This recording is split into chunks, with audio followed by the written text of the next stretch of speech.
The strings vibrate either through drawing the bow across them, which is the usual method, or by plucking them.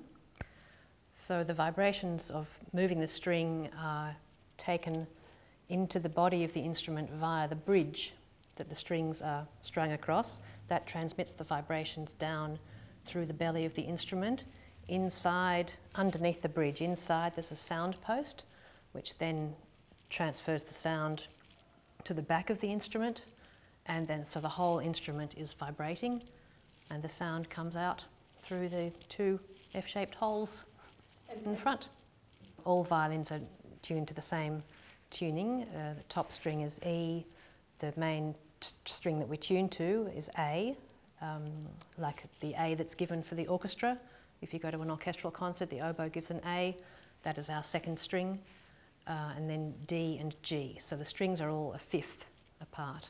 As the instruments emerged over the centuries to being played in bigger venues, the violin developed from being a Baroque violin, classical violin, into the modern violin that we have today that plays in a much larger space. We needed strings that have more clarity and edge to project a greater distance and that can travel across the world with less sensitivity. One day you're in a humid Sydney, the next day you might be in freezing New York, or you've got to try and let the instruments cope with all these changes, and the strings can be one element in the violin that's very temperamental. Of course, the wood of the instrument itself is very sensitive as well. Every violinist has their own preference for strings. I use a synthetic string, which is a synthetic core. Some people do still play on gut strings and prefer the sound they make. The synthetic ones are supposedly mimic the sound of gut in the core, but they're wound with various metals to make them a little bit more secure in their pitch, that they hold their pitch better, and they're less temperamental. They don't shed. Sometimes the gut strings can, they get a bit hairy if you've got sweaty hands and things like this. Technically, as I was saying before, the bow draws the sound out of the instrument. So it pulls the string sideways, making it vibrate, which then sends the message through the violin. The bow itself, the hair, is made of its horse's tail. If you were to look at the hair under a microscope, you'd see it's covered in little hooks.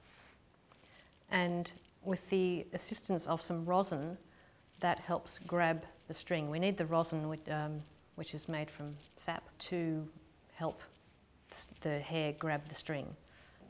I'm very lucky. I play a Niccolo Galliano violin from Italy, Cremona, in the late 1700s it was made. And it's actually been on long-term loan to me. It's owned by Dean's parents. So I'm very lucky. I've been playing on this violin for, I don't know, nearly 20 years, I think. The older instruments do have a special quality, but they have to have been good when they were new. So that it's like a fine wine or a fine string quartet. It develops patina over time and more personality, and it excels from being used.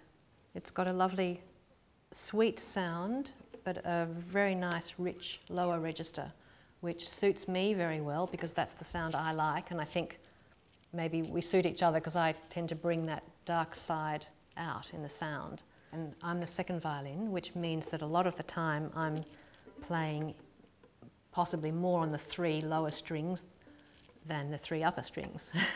If you had to divide it that way, Dean probably spends more time on the E string than I do, and I spend more time on the G string than he does. So to have that warm register actually suits the role of second violin very well.